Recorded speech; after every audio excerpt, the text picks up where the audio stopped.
فتح مکہ کے موقع پر عورتیں رسول اللہ صلی اللہ علیہ وسلم کے پاس بیعت کرنے کے لیے حاضر ہوئیں تو آپ صلی اللہ علیہ وسلم نے حضرت عمر بن خطاب رضی اللہ تعالیٰ عنہ کو حکم دیا کہ وہ عورتوں سے کہیں کہ رسول اللہ صلی اللہ علیہ وسلم تم سے اس بات پر بیعت لیتے ہیں کہ تم اللہ تعالیٰ کے ساتھ کسی کو شریک نہ کرو۔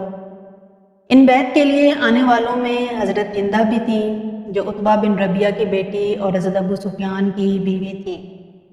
یہ وہی تھیں جنہوں نے اپنے کفر کے زمانے میں حضور اکرم صلی اللہ علیہ وسلم کے چچا حضرت حمزہ رضی اللہ تعالیٰ عنہ کا پیٹ چیر دیا تھا۔ اس وجہ سے ان عورتوں میں ایسی حالت میں آئی تھیں کہ انہیں کوئی پہچان نہ سکے۔ اس نے جب یہ فرمان سنا تو کہنے لگی کہ میں کچھ کہنا چاہتی ہوں، لیکن اگر بولوں گی تو رسول اللہ صلی اللہ علیہ وسلم مجھے پہچان لیں گے، اور اگر پہچان لیا تو میرے قتل کا حکم دے دیں گے۔ میں اس وجہ سے اس طرح آئی ہوں کہ پہچانی نہ جاؤں، مگر وہ عورتیں سب خاموش رہیں، اور آخر میں ان کو یہ کہنا ہی پڑا کہ یہ ٹھیک ہے، جب شرک سے ممانعت مردوں کو ہے تو عورتوں کو کیوں نہ ہو۔ حضور اکرم صلی اللہ علیہ وسلم نے ان کی طرف دیکھا، لیکن آپ صلی اللہ علیہ وسلم نے کچھ نہ فرمایا۔ پھر حضرت عمر بن خطاب رضی اللہ تعالیٰ عنہ سے کہا کہ ان سے کہہ دو کہ دوسری بات یہ ہے کہ چوری نہ کریں۔ اس پر ہندہ نے کہا کہ میں ابو سفیان کی معمولی سی چیزیں کبھی کبھی لے لیا کرتی ہوں، کیا خبر یہ بھی چوری میں داخل ہے یا نہیں، اور میرے لیے یہ حلال بھی ہے یا نہیں۔ حضرت ابو سفیان بھی اسی مجلس میں موجود تھے۔ یہ سنتے ہی کہنے لگے کہ میرے گھر میں سے جو کچھ بھی تو نے لیا، خواہ وہ خرچ میں آ گیا ہو یا اب بھی باقی ہو، وہ سب میں تیرے لیے حلال کرتا ہوں۔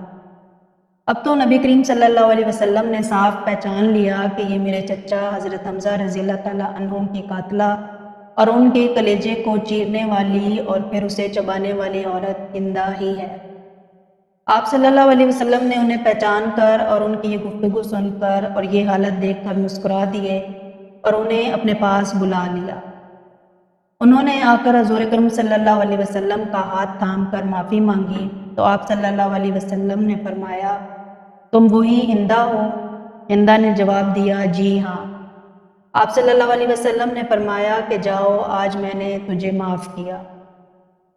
میں قربان جاؤں آپ صلی اللہ علیہ وسلم کی شان اقدس پر کہ ہندہ نے کس بے دردی کے ساتھ آپ کے چچا کو قتل کروایا، پھر ان کا پیٹ چیر کر ان کا کلیجہ چبایا تھا، لیکن اس کے باوجود بھی میرے آقا صلی اللہ علیہ وسلم نے ہنس کر اسے معاف کر دیا۔ میرے دوستو، اگر آپ کے ساتھ بھی کسی نے زیادتی کی ہے یا کسی نے آپ کا دل دکھایا ہے تو اسے معاف کر دیجئے اور معاف کر دینے کی عادت ڈالیے۔ اللہ پاک ہم سب کو سمجھنے کی اور نیک اعمال کرنے کی توفیق عطا فرمائے۔ مزید ویڈیوز کے لیے ہمارے چینل کو سبسکرائب کریں، اپنی دعاؤں میں یاد رکھیے گا۔ زندگی رہی تو اگلی بار ایک ویڈیو اور لے کر آپ کی خدمت میں حاضر ہوں گی۔ تب تک کے لیے اجازت دیجیے۔ اللہ حافظ۔